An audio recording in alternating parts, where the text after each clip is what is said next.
ವಿಧಾನ ಪರಿಷತ್ನ ಪ್ರತಿಪಕ್ಷ ನಾಯಕರಾದ ಚಲವಾದಿ ನಾರಾಯಣ ಸ್ವಾಮಿ ಅವರು ಬಿಜೆಪಿ ನಾಯಕರು ಕೂಡ ಹೌದು. ಸರ್ ನಮಸ್ಕಾರ. ನಮಸ್ಕಾರ.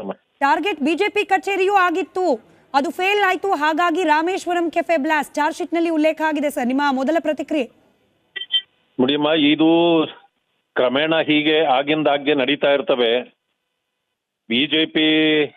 ಬಿಜೆಪಿಯವರು ಮತ್ತು ಬಿಜೆಪಿ ಕಚೇರಿಗಳು ಯಾವಾಗಲೂ ಕೂಡ ಅವರ ಟಾರ್ಗೆಟ್ ಆಗಿರ್ತದೆ ಅಂತಕ್ಕಂಥದ್ದು ಎಲ್ಲರಿಗೂ ಗೊತ್ತಿದೆ.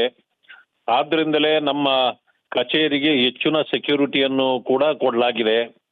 ಈಗ ಆಗಿಂದಾಗ್ಗೆ ಅರ್ಥ ಆಗ್ತಾ ಇರ್ತದೆ, ರಾಮೇಶ್ವರಂ ಕೆಫೆಗೆ ಒಂದು ಅದೇನು ಟಾರ್ಗೆಟ್ ಆಗಿರಲಿಲ್ಲ, ಅಂದ್ರೆ ಜನರನ್ನ ಭೀತಿಗೊಳಿಸಬೇಕು ಅನ್ನೋ ಕಾರಣದಿಂದ ಒಂದು ಹೋಟೆಲ್ ಅನ್ನ ಟಾರ್ಗೆಟ್ ಮಾಡಿ ಆವತ್ತು ಬ್ಲಾಸ್ಟ್ ಮಾಡಿದ್ರು.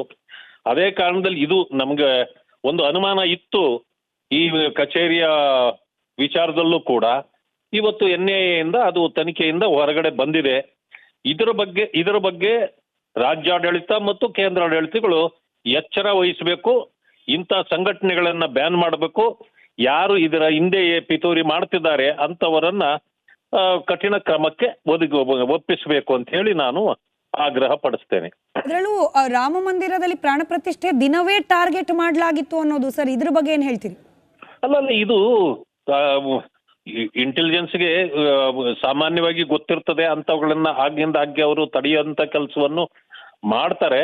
ಆದ್ರೆ ನಮ್ಮ ಇಂಟೆಲಿಜೆನ್ಸ್ಗಳು ಏನು ಅಷ್ಟೊಂದು ವೀಕ್ ಏನು ಆಗಿಲ್ಲ. ಆದ್ರೂ ಅವರ ಕಣ್ಣು ತಪ್ಪಿಸಿನೂ ಮಾಡ್ತಕ್ಕಂಥ ಕೆಲವು ಇಂತಹ ಚಟುವಟಿಕೆಗಳು ಆಗಿಂದಾಗ್ಗೆ ಗಮನಕ್ಕೆ ಬರ್ತವೆ. ಸಹಜವಾಗಿ ರಾಮ ಮಂದಿರ ಉದ್ಘಾಟನೆ ಸಮಯದಲ್ಲಿ ಅಲ್ಲಲ್ಲಿ ಇಂಥ ದುಷ್ಕೃತ್ಯಗಳನ್ನು ಮಾಡಬೇಕು ಅನ್ನೋದು ಅವರ ಮನಸ್ಸಿನಲ್ಲಿತ್ತು. ಆದ್ರೂ ಕೂಡ ಆ ಸಂದರ್ಭದಲ್ಲಿ ಅಷ್ಟಾಗಿ ಮಾಡ್ಲಿಕ್ಕೆ ಅದು ಅವಕಾಶ ಸಿಕ್ಕಿರಲಿಲ್ಲ. ಯಾಕೆಂತಂದ್ರೆ ಇಡೀ ದೇಶ ಎಚ್ಚರಿಕೆಯಿಂದ ಇತ್ತು ಆ ಕಾಲ ಘಟ್ಟದಲ್ಲಿ. ಆದ್ರಿಂದಾಗಿ ಈಗ ಆಗಿತನವನ್ನ ತೀರಿಸ್ಕೊಳ್ತಕ್ಕಂಥ ಕೆಲಸವನ್ನ ಅವ್ರಿಗೆ ಮಾಡ್ಲಿಕ್ಕೆ ಹೊರಟಿದ್ದಾರೆ. ಸರ್ಕಾರದ ಭಾಗವಾಗಿರುವ ಪಕ್ಷಗಳು, ಅಲ್ಲಿನ ಪ್ರತಿನಿಧಿಗಳು ಕೊಟ್ಟ ಪ್ರತಿಕ್ರಿಯೆ ನಿಮಗೆ ನೆನಪಿರ್ಬೋದು ಸರ್. ಈ ಬ್ಲಾಸ್ಟ್ ಆದ ದಿನ ಬಿಸ್ನೆಸ್ ರೈವಲ್ರಿ ಅಂಥ ಮೇಜರ್ ಸ್ಫೋಟ ಏನಲ್ಲ, ಈ ರೀತಿಯ ಹೇಳಿಕೆಗಳು ಬಂದಿತ್ತು. ಬಟ್ ಇದು ಪ್ರಶ್ನೆ ದೇಶದ ಆಂತರಿಕ ಭದ್ರತೆಗೆ ಸವಾಲಾದಂತಹ ಘಟನೆ ಇದು ಅಂತ ಹೇಳಿ. ನೋಡಿಮ್ಮ, ಕಾಂಗ್ರೆಸ್ನವರು ಇಂಥ ವಿಚಾರಗಳನ್ನ ಅವರು ಸೀರಿಯಸ್ ಆಗಿ ತಗೊಳ್ಳೋದಿಲ್ಲ. ಅದನ್ನು ಕೂಡ ಹಾರಿಕೆಯ ಉತ್ತರಗಳನ್ನ ಕೊಟ್ಟು ಅದರ ಸಾಂದ್ರತೆಯನ್ನ ಕಡಿಮೆ ಮಾಡ್ತಕ್ಕಂಥ ಕೆಲಸವನ್ನ ಅವ್ರು ಮಾಡ್ತಾರೆ. ಯಾಕೆ ಅಂತಂದ್ರೆ ಇದರಲ್ಲಿ ಯಾವ ಸಂಘಟನೆಗಳು ಹಿಂದೆ ಇರ್ತವೆ ಅನ್ನೋದು ಅವರಿಗೆ ಗೊತ್ತಿದೆ. ಆ ಪರಿಕಲ್ಪನೆಯಲ್ಲಿ ಅವರು ಅಲ್ಲಿಯೂ ಕೂಡ ವೋಟ್ ಬ್ಯಾಂಕ್ನ ಚಿಂತೆ ಮಾಡ್ತಾರಲ್ಲ. ಇಂಥ ದುರ್ದೈವ ಇದು. ಇಂತಹ ನಾಯಕರು ಮತ್ತೆ ಇಂತಹ ಪಕ್ಷಗಳಿಂದ ಈ ದೇಶಕ್ಕೆ ಭವಿಷ್ಯ ಇರೋದಿಲ್ಲ. ರೈಟ್. ಧನ್ಯವಾದ ಚಲವಾದಿ ನಾರಾಯಣ ಸ್ವಾಮಿ ಅವರೇ, ರಿಪಬ್ಲಿಕ್ ಕನ್ನಡದ ಜೊತೆ ಮಾತನಾಡಿದ್ದಕ್ಕೆ. ಮಲೇಶ್ವರದಲ್ಲಿರ್ತಕ್ಕಂಥ ಬಿಜೆಪಿ ಕಚೇರಿ ಸ್ಫೋಟಕ್ಕೂ ಕೂಡ ಸಂಚನ್ನ ರೂಪಿಸಲಾಗಿತ್ತು. ಅದರಲ್ಲೂ ಅಯೋಧ್ಯೆಯಲ್ಲಿ ರಾಮ ಮಂದಿರ ಪ್ರಾಣ ಪ್ರತಿಷ್ಠೆ ದಿನವೇ ಸ್ಫೋಟವನ್ನ ನಡೆಸಬೇಕು ಅಂತ ಹೇಳಿ ಸಂಚನ್ನ ರೂಪಿಸಲಾಗಿತ್ತು. ಆದರೆ ಆ ಪ್ಲಾನ್ ಫೇಲ್ಯೂರ್ ಆಯಿತು. ಹೀಗಾಗೇನೆ ಇದಕ್ಕೆ ಪರ್ಯಾಯ ಅನ್ನೋ ರೀತಿಯಲ್ಲಿ, ಪ್ಲಾನ್ ಬಿ ಅನ್ನೋ ರೀತಿಯಲ್ಲಿ ರಾಮೇಶ್ವರಂ ಕೆಫೆಯಲ್ಲಿ ಬ್ಲಾಸ್ಟ್ ಅನ್ನ ಮಾಡಲಾಯಿತು ಅನ್ನೋದನ್ನ NIA ತನ್ನ ತನಿಖಾ ವರದಿ ಚಾರ್ಜ್ ಶೀಟ್ನಲ್ಲಿ ಉಲ್ಲೇಖ ಮಾಡಿದೆ. ಅಲ್ಲಿಗೆ ರಾಮೇಶ್ವರಂ ಕೆಫೆ ಬ್ಲಾಸ್ಟ್ಗೂ ಕೂಡ ಪೂರಕವಾಗಿ ರಾಮ ಮಂದಿರ ಪ್ರಾಣ ಪ್ರತಿಷ್ಠೆ ಲಿಂಕ್ ಹೊಂದಿದೆ ಅನ್ನೋದು. ಬಿಜೆಪಿ ಕಚೇರಿ ಉಗ್ರರ ಟಾರ್ಗೆಟ್ ಅನ್ನೋದು ಗೊತ್ತಿದ್ದ ವಿಚಾರ. ಈ ಹಿಂದೆ ಕೂಡ ಇಂಥ ಪ್ರಯತ್ನಗಳಾಗಿದೆ. ರಿಪಬ್ಲಿಕ್ ಕನ್ನಡಕ್ಕೆ ಚಲವಾದಿ ನಾರಾಯಣ ಸ್ವಾಮಿ ಅವರ ಪ್ರತಿಕ್ರಿಯೆ. NIA ತನಿಖೆಯಲ್ಲಿ ಸ್ಫೋಟದ ಹುನ್ನಾರ ಬಯಲಾಗಿದೆ. ಬಿಜೆಪಿ ಕಚೇರಿ ಉಗ್ರರ ಟಾರ್ಗೆಟ್ ಅನ್ನೋದು ಗೊತ್ತಾಗಿದೆ. ದೇಶದ ಪರವಾಗಿ, ಹಿಂದುತ್ವದ ಪರವಾಗಿ ನಿಂತಿರುವ ಪಕ್ಷ ಅನ್ನೋ ಕಾರಣಕ್ಕೇನೆ ಪದೇ ಇಂಥ ಟಾರ್ಗೆಟ್ ಆಗ್ತಾ ಇದೆ ಪಕ್ಷದ ಕಚೇರಿ ಅನ್ನೋದನ್ನ ತಿಳಿಸಿದ್ದಾರೆ ಚಲವಾದಿ ನಾರಾಯಣ ಸ್ವಾಮಿ ಅವರು. ಅರವಿಂದ್ ಬೆಲ್ಲದ ಭಾಗವಾಗಿ ನಾವು ಪ್ರಸಾರ ಮಾಡಿದ್ವಿ. ರಾಮೇಶ್ವರಂ ಕೆಫೆಯಲ್ಲಿ ರಾಮ ಮಂದಿರದಲ್ಲಿ ಪ್ರಾಣ ಪ್ರತಿಷ್ಠೆ ದಿನ ಅದ್ಧೂರಿ ಆಚರಣೆ ರಾಮೇಶ್ವರಂ ಕೆಫೆಯಲ್ಲೂ ಕೂಡ ನಡೆದಿತ್ತು. ಇದು ಕೂಡ ಟಾರ್ಗೆಟ್ ಆಯ್ತಾ? ಅದೇ ಜಾಗದಲ್ಲಿ ಸ್ಫೋಟವನ್ನ ಮಾಡಲಿಕ್ಕೆ ಈ ಅಂಶವನ್ನ ರಿಪಬ್ಲಿಕ್ ಕನ್ನಡ ಸುದ್ದಿ ಪ್ರಸಾರ ಮಾಡಿತ್ತು. ಈಗ ರಾಮ ಮಂದಿರಕ್ಕೂ ರಾಮೇಶ್ವರಂ ಕೆಫೆಯಲ್ಲಿ ಆದ ಸ್ಫೋಟಕ್ಕೂ ಸಂಬಂಧ ಇದೆ ಅನ್ನೋದನ್ನ ಅಧಿಕೃತವಾಗಿ NIA ತನ್ನ ಚಾರ್ಜ್ ಶೀಟ್ನಲ್ಲಿ ಉಲ್ಲೇಖ ಮಾಡಿದೆ. ಈ ಕ್ಷಣದ ಅತಿ ದೊಡ್ಡ major breaking. Rameshwaram cafe bomb ಸ್ಫೋಟಕ್ಕೂ ರಾಮ ಮಂದಿರಕ್ಕೂ ಲಿಂಕ್ ಇದೆ ಅನ್ನೋದನ್ನ ಎನ್ಐಎ ಚಾರ್ಜ್ ಶೀಟ್ ನಲ್ಲಿ ಉಲ್ಲೇಖ ಮಾಡಿದೆ. ರಿಪಬ್ಲಿಕ್ ಕನ್ನಡದಲ್ಲಿ ಅತಿ ದೊಡ್ಡ ಬ್ರೇಕಿಂಗ್ ಸುದ್ದಿ. ರಾಮೇಶ್ವರಂ ಕೆಫೆ ಬ್ಲಾಸ್ಟ್ಗೂ ರಾಮ ಮಂದಿರಕ್ಕೂ ಲಿಂಕ್ ಇರೋದರ ಬಗ್ಗೆ ಎನ್ಐಎ ಅಧಿಕಾರಿಗಳು ಚಾರ್ಜ್ ಶೀಟ್ನಲ್ಲಿ ಉಲ್ಲೇಖ ಮಾಡಿದ್ದಾರೆ. ಇನ್ಫ್ಯಾಕ್ಟ್ ರಿಪಬ್ಲಿಕ್ ಕನ್ನಡದಲ್ಲಿ ಇದನ್ನ ಮುಂಚೆಯೇ ಸುದ್ದಿ ಪ್ರಸಾರ ಮಾಡಿದ್ವಿ. ಲಿಂಕ್ ಇದೆಯಾ ಅನ್ನೋ ವಿಚಾರ, ಲಿಂಕ್ ಇದೆ ಅನ್ನೋದನ್ನ ತಿಳಿಸ್ತಾ ಇದೆ NIA charge sheet. NIA charge ಶೀಟ್ನಲ್ಲಿ ರಾಮ ಮಂದಿರ ಪ್ರಾಣ ಪ್ರತಿಷ್ಠೆ ವಿಚಾರವೂ ಕೂಡ ರಾಮೇಶ್ವರಂ ಕೆಫೆ ಬ್ಲಾಸ್ಟ್ಗೆ ಕಾರಣಗಳಲ್ಲಿ ಒಂದು ಅನ್ನೋದನ್ನ ಉಲ್ಲೇಖ ಮಾಡಲಾಗಿದೆ. ಎನ್ಐಎ ಸಬ್ಮಿಟ್ ಮಾಡಿರುವ ಚಾರ್ಜ್ ಶೀಟ್ನ ಪ್ರತಿ ರಿಪಬ್ಲಿಕ್ ಕನ್ನಡಕ್ಕೆ ಲಭ್ಯವಾಗಿದೆ. ಕೇವಲ ರಾಮೇಶ್ವರಂ ಕೆಫೆ ಮಾತ್ರ ಅಲ್ಲ, ಮಲ್ಲೇಶ್ವರದಲ್ಲಿರ್ತಕ್ಕಂಥ ಬಿಜೆಪಿ ಕಚೇರಿಯ ಸ್ಫೋಟಕ್ಕೂ ಕೂಡ ಸಂಚನ್ನ ರೂಪಿಸಲಾಗಿತ್ತು ಅನ್ನೋ ಅಂಶ ಉಲ್ಲೇಖ ಮಾಡಲಾಗಿದೆ. ಎನ್ಐಎ ಚಾರ್ಜ್ ಶೀಟ್ ನಲ್ಲಿರ್ತಕ್ಕಂಥ ಅಂಶಗಳು ರಿಪಬ್ಲಿಕ್ ಕನ್ನಡಕ್ಕೆ ಲಭ್ಯವಾಗಿದೆ. ರಾಜ್ಯ ಬಿಜೆಪಿ ಕೇಂದ್ರ ಕಚೇರಿ, ಮಲ್ಲೇಶ್ವರದಲ್ಲಿರ್ತಕ್ಕಂಥ ರಾಜ್ಯ ಬಿಜೆಪಿ ಕೇಂದ್ರ ಕಚೇರಿಯನ್ನ ಕೂಡ ಸ್ಫೋಟ ಮಾಡುವ ಸಂಚನ್ನ ರೂಪಿಸಲಾಗಿತ್ತು ಅನ್ನೋ ಅಂಶ ಎನ್ಐಎ ಚಾರ್ಜ್ ಶೀಟ್ ನಲ್ಲಿ ಇದರ ಬಗ್ಗೆ ಕೂಡ ಉಲ್ಲೇಖ ಮಾಡಲಾಗಿದೆ.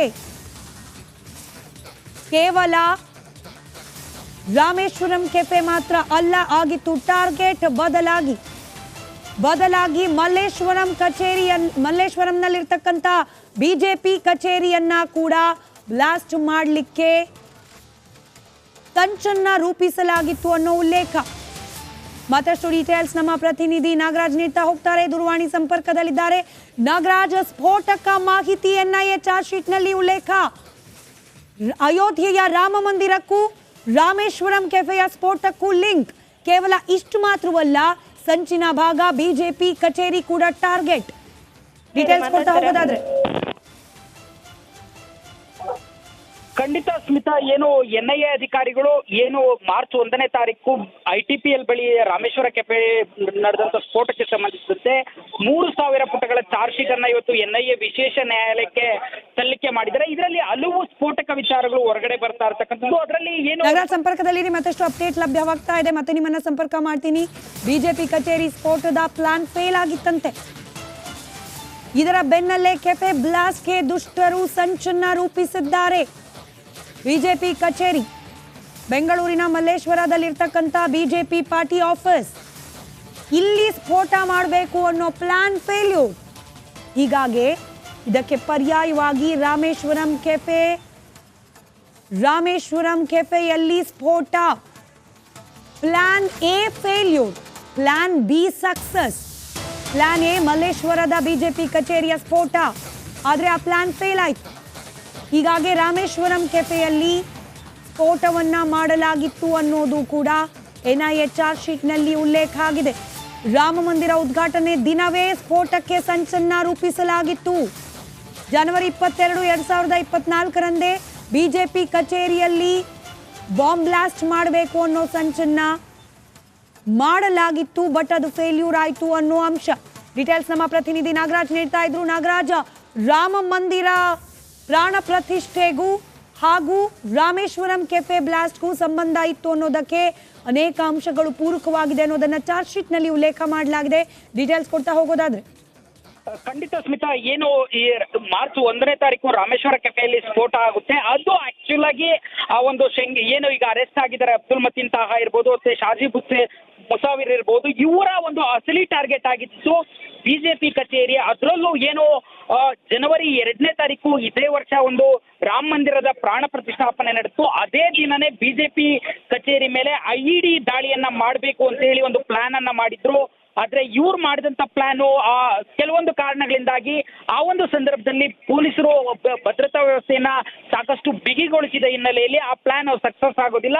ಅದಾದ ಬಳಿಕವೇ ಇಬ್ಬರು ಆರೋಪಿಗಳು ಏನು ರಾಮೇಶ್ವರಂ ಕೆಫೆ ಸ್ಫೋಟವನ್ನ ಮಾಡುವಂಥದ್ದು. ಆದ್ರೆ ಇವರ ಅಸಲಿ ಟಾರ್ಗೆಟ್ ಇದ್ದಿದ್ದು ಏನು ಬಿಜೆಪಿ ಕಚೇರಿಯನ್ನ ರಾಮ ಮಂದಿರ ಪ್ರಾಣ ಪ್ರತಿಷ್ಠಾಪನೆ ದಿನನೇ ಟಾರ್ಗೆಟ್ ಮಾಡಿ ಅಲ್ಲಿ ಬಾಂಬ್ ಸ್ಫೋಟವನ್ನ ಮಾಡಬೇಕು ಅನ್ನೋದಾಗಿತ್ತು. ಆದ್ರೆ ಅದು ವಿಫಲ ಆಗುತ್ತೆ. ಜೊತೆಗೆ ಏನು ಅವತ್ತು ಅಂದಿನ ಟೈಮಲ್ಲಿ ಅವತ್ತು ರಾಮ ಮಂದಿರ ಪ್ರಾಣ ಪ್ರತಿಷ್ಠಾಪನೆ ಜನವರಿ 22ನೇ ತಾರೀಕು ಆಗ್ತಾ ಇರಬೇಕಾದ್ರೆ ಸಾಕಷ್ಟು ಮುಂಜಾಗ್ರತಾ ಕ್ರಮಗಳನ್ನ ಕೇಂದ್ರ ತನಿಖಾ ಸಂಸ್ಥೆಗಳು ತೆಗೆದುಕೊಂಡಿತ್ತು. ಜೊತೆಗೆ ರಾಜ್ಯ ಪೊಲೀಸ್ ಇಲಾಖೆಯು ಸಾಕಷ್ಟು ಬಿಗಿ ಭದ್ರತೆಯನ್ನ ನಿಯೋಜನೆ ಮಾಡಿತ್ತು. ಇದರಿಂದಾಗಿ ಆರೋಪಿಗಳಿಗೆ ಅಲ್ಲಿಗೆ ಹೋಗಿ ಆವತ್ತು ವಿವಿಧ ಕಾರ್ಯಕ್ರಮಗಳು ಬಿಜೆಪಿ ಕಚೇರಿಯಲ್ಲಿ ಹಮ್ಮಿಕೊಳ್ಳಲಾಗಿತ್ತು. ಹೀಗಾಗಿ ಬಿಗಿ ಭದ್ರತೆ ಇತ್ತು. ಹೀಗಾಗಿ ಅಲ್ಲಿಗೆ ಐಡಿಯನ್ನು ತೆಗೆದುಕೊಂಡು ಹೋಗಿ ಸ್ಫೋಟ ಮಾಡೋದು ಅಷ್ಟು ಸುಲಭ ಆಗಿರ್ಲಿಲ್ಲ. ಹೀಗಾಗಿ ಆ ಒಂದು ಪ್ಲಾನ್ ಏನ್ ಫೇಲ್ ಆಗುತ್ತೆ. ಫೇಲ್ ಆದ ಬಳಿಕ ಒಂದಷ್ಟು ಹ್ಯಾಂಡ್ಲರ್ಗಳಿಂದ ಮಾಹಿತಿ ಬರುತ್ತೆ ಈ ಇಬ್ಬರಿಗೆ.